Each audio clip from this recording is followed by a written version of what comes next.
Je suis trop contente, on est en 2025 et je concrétise enfin un petit projet qui me tenait vraiment à cœur. C'est pas grand-chose, mais moi ça me tenait vraiment à cœur. C'était de publier mes vidéos sur mon road trip solo en Thaïlande en 2019, donc ça fait déjà 6 ans. Mais voilà, je sais pas pourquoi, j'ai jamais réussi à me lancer. Enfin si, je sais pourquoi, hein, à cause du regard, etc. Mais maintenant, voilà, j'ai vraiment l'élan de le faire, de concrétiser ça parce que ça fait 6 ans que c'est une frustration pour moi de ne pas l'avoir fait encore. Parce que vraiment, ça me tenait à cœur de faire ça, de me rendre utile en fait à quelconque femme qui cherche des infos pour partir seule ou qui a besoin d'être rassurée ou n'importe. Mais vraiment, j'ai vraiment envie d'être utile à quelqu'un avec ces vidéos.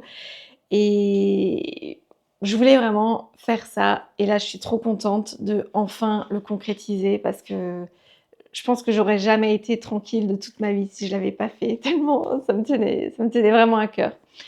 Donc j'ai retrouvé des rushs de vidéos que j'avais fait en 2020 qui parlaient de ce voyage et j'ai décidé du coup d'utiliser quand même ces vidéos-là, même si, comme je l'expliquais dans une autre vidéo, à l'époque, je n'arrivais pas à m'enregistrer d'une traite et à parler spontanément. Donc, vous verrez peut-être que j'ai un air très rigide et très ouais, un peu coincée parce que en fait, ça faisait peut-être la 20e fois que j'enregistrais la vidéo, quoi. Donc voilà. Mais voilà, je préfère quand même utiliser ces vidéos parce que au moment où je les ai tournées, c'était quand même beaucoup plus frais après le voyage. Là, je pense que je serais pas capable de me souvenir de tout. Si je voulais parler spontanément, j'oublierais, je pense, des choses. Et donc voilà. Voilà pourquoi j'utilise quand même ces vidéos. Donc merci pour votre indulgence parce que voilà, elles sont pas du tout parfaites, mais bon, voilà, on n'est pas, c'est pas le but non plus. Et donc oui, il y aura cette vidéo où je parle vraiment un peu de l'aspect logistique et de ce que ça m'a vraiment appris et apporté personnellement. Et après, je vais faire 4 autres vidéos plus détaillée et explicative, donc sur Bangkok, Chiang Mai et le sud, et un vlog avec vraiment les vidéos à leur état brut, avec le son environnant, ambiant et tout de là-bas, pour vraiment avoir un côté immersif. Donc vraiment, le but, c'est de montrer que on peut partir seul en tant que femme et que tout peut bien se passer et qu'il n'y a pas besoin d'avoir peur, etc. Chose que j'avais pas précisé, le pourquoi de ce voyage solo, c'est qu'il était normalement prévu en couple, mais finalement il y a eu une rupture entre-temps et j'ai quand même décidé de partir seule. Donc voilà comment j'ai été amenée à partir seule. Donc voilà, je pense que c'est tout. Heu, le reste ce sera dans les prochaines vidéos et ouais, je répète, mais je suis contente, vraiment contente d'enfin concrétiser ça pour pouvoir passer à autre chose et à être tranquille et satisfaite, quoi. Donc voilà, bon visionnage et puis bye bye. Bonjour à toutes et à tous, moi c'est Sarah, je me retrouve ici pour vous faire un retour d'expérience sur mon road trip solo en Thaïlande qui a eu lieu en novembre 2019. Tout simplement parce que je recherchais moi-même des informations sur YouTube sur comment ça se passait pour une femme seule en Thaïlande. Et je me suis dit pourquoi pas faire cette vidéo moi-même puisque j'ai pas trouvé ce que je recherchais. Du coup ce sera vraiment à l'image de ce que j'espérais trouver.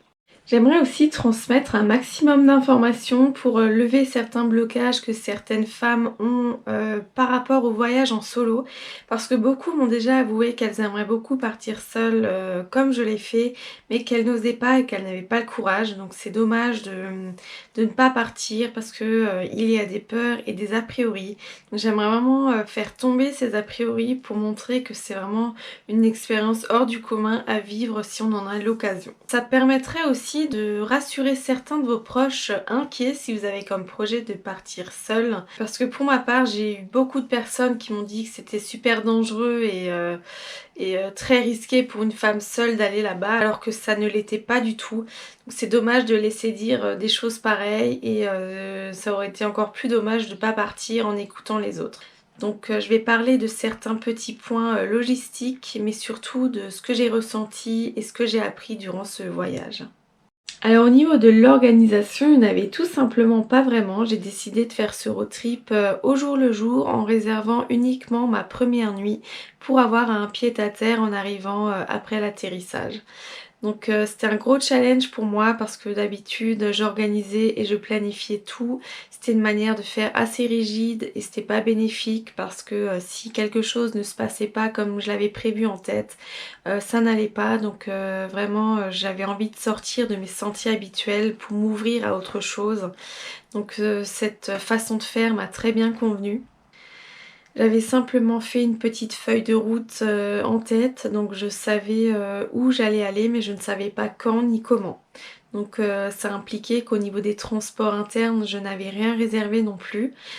Parce que si je réservais mes transports internes, je savais exactement combien de temps j'allais passer à tel endroit, quand est-ce que j'arrivais, quand est-ce que j'allais arriver, quand est-ce que je repartais.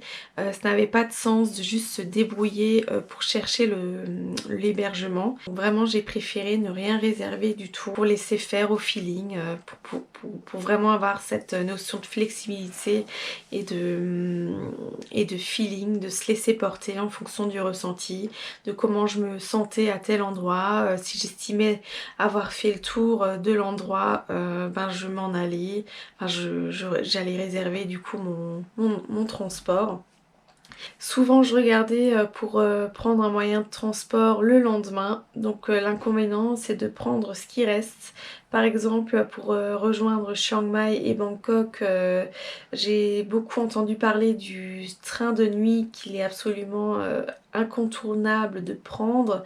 Malheureusement bah, j'avais plus aucune disponibilité, il n'y avait plus de bus non plus. Donc ces deux options là auraient été bien pour voir la Thaïlande de l'intérieur. Malheureusement, ben voilà, il n'y avait plus de disponibilité. J'ai dû me rabattre sur un vol interne. L'inconvénient d'un vol interne pris à la dernière minute, ben c'est forcément le prix.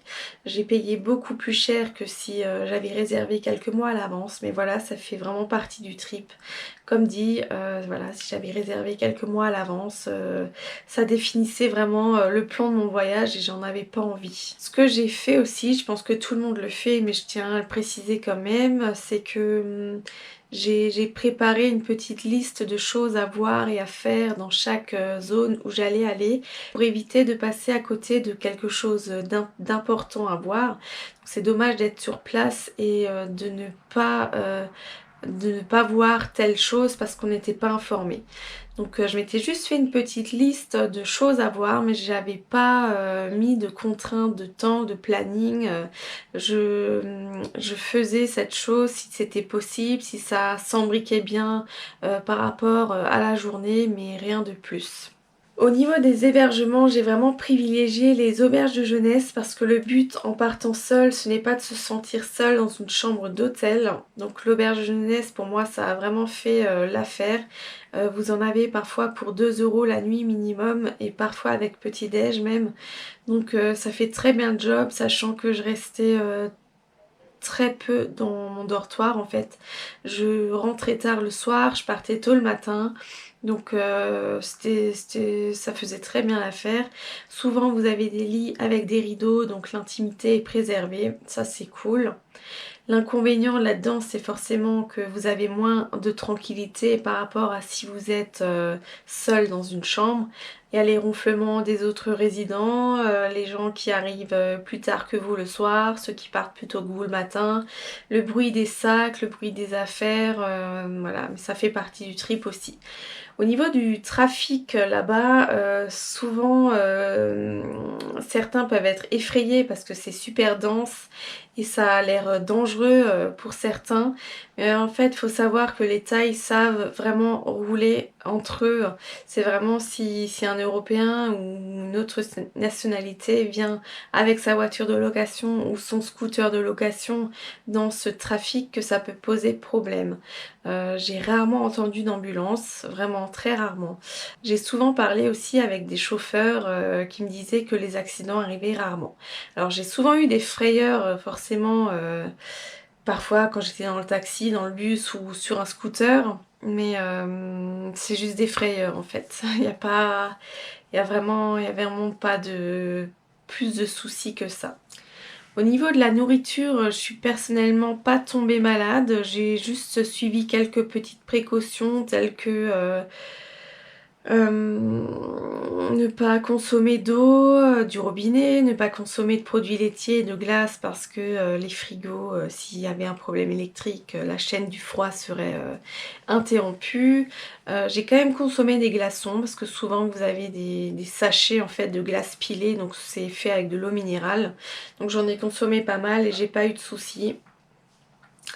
Sinon je mangeais souvent dans les street food, donc marché de nourriture de rue.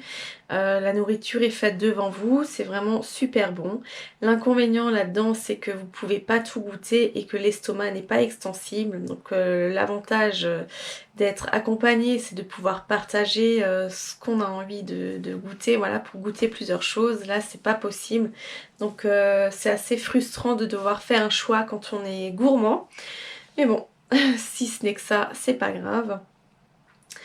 Sur le fait de manger seul, c'est pas du tout un problème non plus parce que vous avez beaucoup de voyageurs qui mangent seuls en fait et c'est vraiment pas gênant en fait.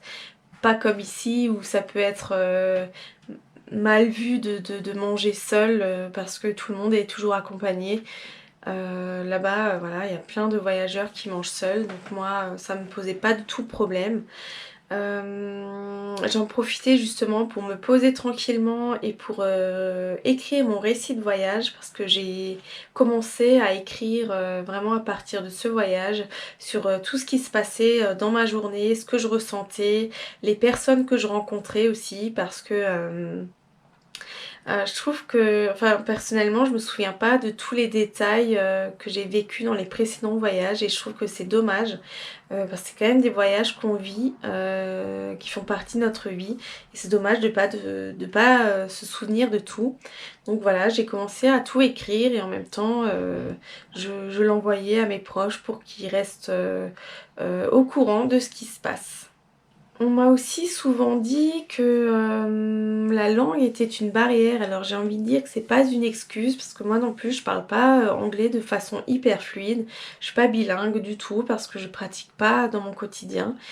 Donc ce que j'ai fait, c'est que j'ai simplement travaillé l'anglais avant de partir avec des séries Netflix, des applications, des conversations sur YouTube et sur Deezer et ça faisait largement l'affaire pour se remettre un peu dans le bain avant de partir.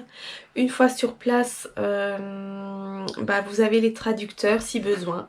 C'est pas du tout gênant de sortir son téléphone pour traduire quelque chose parce que personne vous demande de parler l'anglais sur le bout des doigts.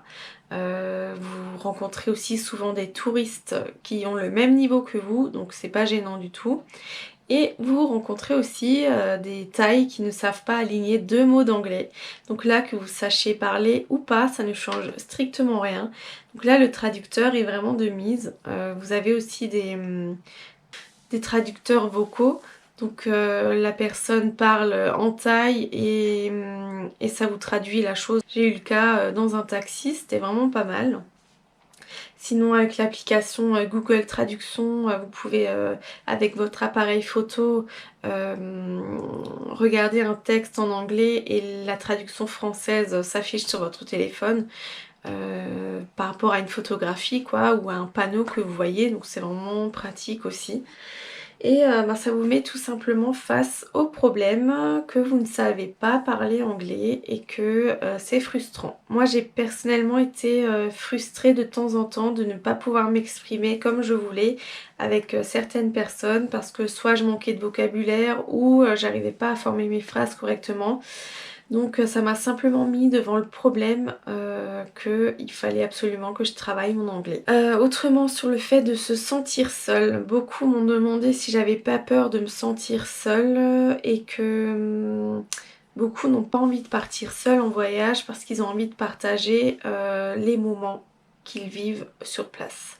Donc ce que j'ai à dire là-dessus, c'est que soit on apprend à apprécier seul l'endroit où on est pour vraiment ressentir les émotions que ça nous procure, chose qu'on n'a pas toujours tendance à regarder si on est accompagné parce qu'on discute et tout ça. Soit vous rencontrez des gens sur votre chemin qui vous permettent de partager un bout de voyage en leur compagnie. Donc moi j'ai rencontré beaucoup plus de personnes que si j'étais accompagnée de quelqu'un. J'ai rencontré plus d'une cinquantaine de personnes de 17 nationalités différentes. J'ai trouvé ça génial et super enrichissant. C'est pas 50 personnes avec qui j'ai lié des amitiés, mais ça peut être le simple chauffeur de tuk-tuk, la serveuse, le vendeur, enfin mais il y a quand même eu beaucoup plus d'échanges que juste bonjour, au revoir, merci. Donc ça c'était génial. Autrement, j'ai rencontré, je me suis forcément liée d'amitié avec d'autres personnes parce que ça vous oblige à vous ouvrir un peu plus aux autres. Si vous avez envie de discuter ou que vous avez une question à demander, de toute façon, vous n'avez pas le choix. Il faut aller vers les autres.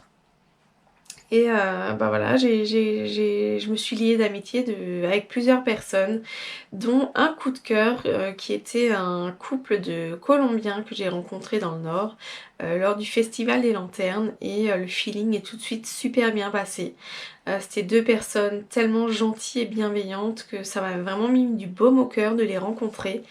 Et on a décidé de se rencontrer, de se retrouver plusieurs jours plus tard dans le sud pour passer une partie du voyage ensemble. Donc la première partie du voyage pour moi a vraiment été faite en solo et la deuxième, j'étais avec eux et j'avais l'impression d'être en vacances avec des amis que j'avais depuis toujours. Donc ça c'était vraiment génial. C'est un de mes meilleurs souvenirs en fait, tout cet aspect rencontre parce que chaque rencontre m'a apporté quelque chose. Donc voilà, si vous êtes seul, ça vous oblige vraiment à rencontrer des gens. Alors que si vous êtes accompagné de votre copain, copine, cousine, vous vivez différemment. Certes, c'est des souvenirs que vous créez pour vous deux, mais là, quand vous êtes seul, c'est des souvenirs que vous créez pour vous-même et vous êtes la seule responsable de ce qui se passe. Donc ça, c'est vraiment génial. Vous avez aussi la notion de liberté absolue.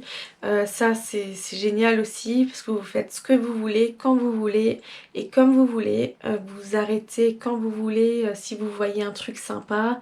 Vous n'avez pas besoin de demander à l'autre s'il est d'accord. Il n'y a personne qui vous attend non plus. Vous êtes vraiment beaucoup plus attentif à votre intuition, à votre sens à votre sens de l'orientation et de vos propres envies. Et ça, c'est vraiment bien de le vivre au moins une fois dans sa vie, si c'est possible. Il y a aussi la notion du dépassement de soi. Parce que j'avais tendance à beaucoup plus m'écouter et faire des choses que j'aurais peut-être pas forcément fait autrement. Donc par exemple j'ai escaladé dans un milieu naturel de jungle avec des lianes, des rochers et des racines d'arbres qui sortaient de la terre, un truc assez vertical où il fallait escalader pour arriver à un point de vue.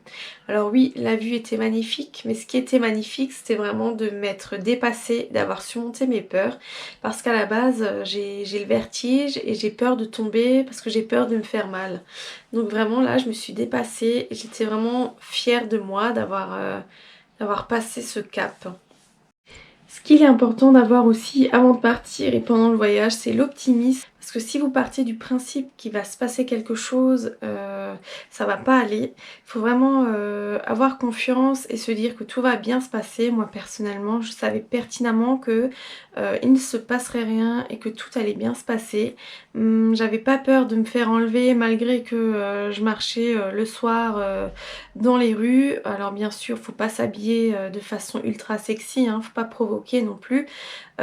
J'avais pas peur non plus de me faire renverser alors qu'à un moment j'étais en vélo sur une route à 4 voies. J'avais vraiment pas peur en fait. Et c'est vraiment un état d'esprit à avoir pour que tout se passe bien. Alors j'ai beaucoup gagné en flexibilité parce que ça m'a fait prendre conscience que malgré qu'il se passait un moment pénible, désagréable ou qui prenait plus de temps que prévu, bah, il y avait toujours du positif derrière. Soit je rencontrais une personne géniale, soit je passais un super moment où je découvrais un superbe endroit. Donc juste accepter que les choses ne se passent pas forcément hyper bien à longueur de temps et y a forcément du bon derrière. Donc ça c'est aussi une prise de conscience à avoir dans la vie en général parce que ça me fait prendre conscience tout simplement qu'il y a toujours du positif malgré le négatif qu'on peut vivre. Donc vraiment ça c'est génial, bah, ça m'a appris aussi à beaucoup plus lâcher prise si quelque chose ne se passait pas comme je l'avais prévu. Maintenant c'est vraiment plus du tout grave, je me dis bon bah tant pis, ça devait se passer autrement et je vivrais quelque chose d'autre derrière du fait que la chose d'avant ne se soit pas passée comme prévu. Je sais pas si vous arrivez à me suivre. En tout cas, voilà, c'est vraiment un aspect, une des plus grosses prises de conscience que j'ai eues dans ce voyage. Autrement, ben, j'ai gagné en fierté, en estime de moi et en confiance en moi parce que j'ai été fière de me débrouiller toute seule du début à la fin. J'étais reconnaissante de vivre ce magnifique voyage uniquement voilà, par tout ce que j'entreprenais moi-même. Je suis aussi, j'accepte beaucoup plus toutes les expériences passées que j'ai pu vivre, qu'elles soient douloureuses ou moins douloureuses, parce qu'elles m'ont tout simplement permis de vivre ce voyage. Voilà, si certaines choses s'étaient passées différemment, bah, j'aurais pas atterri en Thaïlande. Et voilà, ça m'a simplement appris à apprécier le moment présent, à être connectée à ce qui se passe dans l'instant et du coup à accepter forcément ce qui s'est passé avant.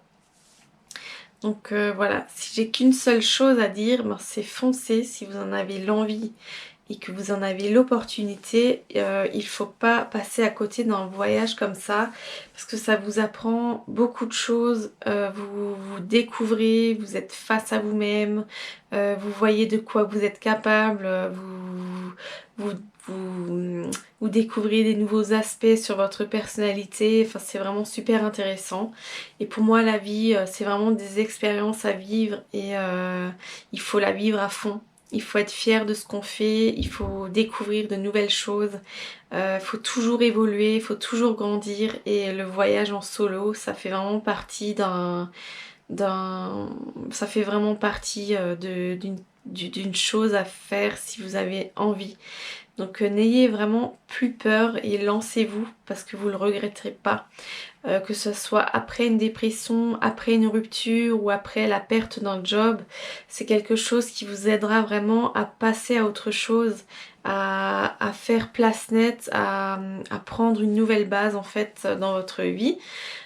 Donc forcément il faut partir avec un bon état d'esprit parce que si vous partez après une rupture et que vous pleurez sur votre sort en vous disant que vous avez envie d'être avec votre partenaire dans ce lieu, ça va pas aller. Enfin avec votre ex-partenaire du coup, ça va pas aller.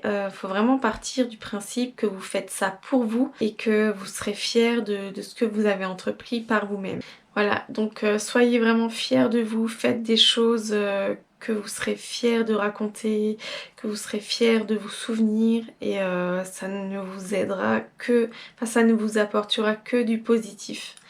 Donc voilà, c'est maintenant la fin de cette vidéo. Si jamais vous avez des questions, n'hésitez pas à me les poser. Je vais par contre mettre en ligne un peu plus tard des vidéos avec les vidéos que j'ai prises sur place en expliquant avec détail ce que j'ai fait et comment ça s'est passé. Donc il y aura 3 montages, un sur Bangkok, un sur Chiang Mai et un sur la partie sud avec Koh Phi Phi, Railay Beach et Phuket. Donc voilà, si jamais ça vous intéresse, restez connectés. Donc je vous souhaite une bonne journée et à bientôt. Nous revoilà en 2025, j'espère que c'était pas trop ennuyeux. Je sais que quand moi j'écoute, je trouve que le ton est hyper monotone, mais bon, ça date d'il y a 5 ans. L'essentiel, c'est que j'ai évolué et que je procède plus de la même manière. L'essentiel est vraiment dit, c'est pour ça vraiment que je voulais garder ces vidéos-là. J'avais encore écrit un récit avec énormément de détails dedans, mais ça s'y prête pas en vidéo. Et je pense qu'une personne qui cherche ce genre d'infos-là ne tient pas rigueur de si le ton était monotone ou dynamique. L'essentiel, c'est d'avoir les infos. Donc voilà. Je voulais aussi rajouter que du coup, ce voyage a été vraiment initiatique et salvateur pour moi. Ça m'a énormément fait évoluer sur beaucoup de points. J'ai vu des choses dans la vie d'une manière différente. Je m'en suis pas forcément rendu compte tout de suite en rentrant, mais c'est par après. On se rend compte qu'on a une façon de penser différente, une façon d'agir, de réagir différente. Donc ça m'a vraiment beaucoup apporté. J'ai beaucoup gagné grâce à ce voyage et c'est pour ça que je le recommande vraiment à tout le monde, pas juste les femmes. À tout le monde d'essayer une fois dans sa vie si vous avez l'opportunité. Bien sûr, tout le monde n'a pas envie, tout le monde n'a pas besoin, mais moi non plus, c'était pas du tout dans mes plans à la base. Et au final, la vie m'y a amené. Et voilà, j'ai découvert tellement sur moi que voilà, c'était juste trop bien de vivre cette expérience. Donc voilà, si vous avez l'occasion, un jour dans votre vie, essayez et vous verrez par vous-même. J'ai conscience aussi que ça se passera pas forcément aussi bien pour certaines que ça l'a été pour moi parce que y a peut-être les paramètres chance, malchance, je sais pas. Mais pour ma part, je pense que l'état d'esprit avant et pendant joue beaucoup. Moi, je suis vraiment partie en mode ouverture, accueil de tout. Et donc, je suis partie vraiment avec aucune peur. Donc, voilà. Et puis, mon parcours, il est unique. Je pense qu'une autre qui fait le même itinéraire va vivre un voyage totalement différent parce que c'est les rencontres qui font aussi l'expérience. Et il y a tout, il y a tellement de paramètres qui peuvent influer que voilà. Mais en tout cas, moi, je suis très heureuse de cette première expérience. Et une dernière chose, c'est que ça a été du coup à l'étranger et qu'il faut, je pense, le faire à l'étranger et pas en France, pas en Europe. Enfin, tout sera bien, je pense, en tant que première expérience, c'est sûr. Mais pas forcément aussi intense. Parce que là, j'ai vraiment dû me débrouiller dans un pays immense. Dans une autre langue, etc. Et ouais, ça ramène vraiment quelque chose de particulier en plus que juste partir en week-end dans la région d'à côté. Mais comme dit, toute expérience solo est bonne à prendre pour juste se ressourcer, se retrouver, se recentrer sur soi, que ce soit en Thaïlande, en France, n'importe où. C'est quelque chose qu'il faut s'offrir et qu'il ne faut pas passer à côté de nous-mêmes. Et c'est en partant seul, en faisant des choses seul, que vraiment on arrive à se recentrer, quoi. Il n'y a pas d'autre manière en fait. Donc il n'y a pas le choix de devoir un peu se séparer de son entourage pour s'extirper ailleurs. J'ai réitéré une expérience solo en 2020, en France du coup, avec ma voiture, sans rien planifier, et l'expérience était complètement différente. Oui, la Thaïlande me manquait énormément en tant que voyage solo, quoi. Ça n'avait rien à voir. Donc vraiment, la destination fait vraiment la différence. par rapport à l'intensité. Après, peut-être que comme j'ai commencé par la Thaïlande, ben, forcément de faire ça en France en voiture après, ben, c'était pas du tout aussi, bah, aussi intense et tout. Peut-être que quelqu'un qui fera ça la première fois, ben, ce sera très intense pour lui, je sais pas. Il y a pas d'explication, il y a juste à faire, à essayer et puis, voilà. Je m'arrête là parce que sinon je pourrais encore, parler, parler, parler.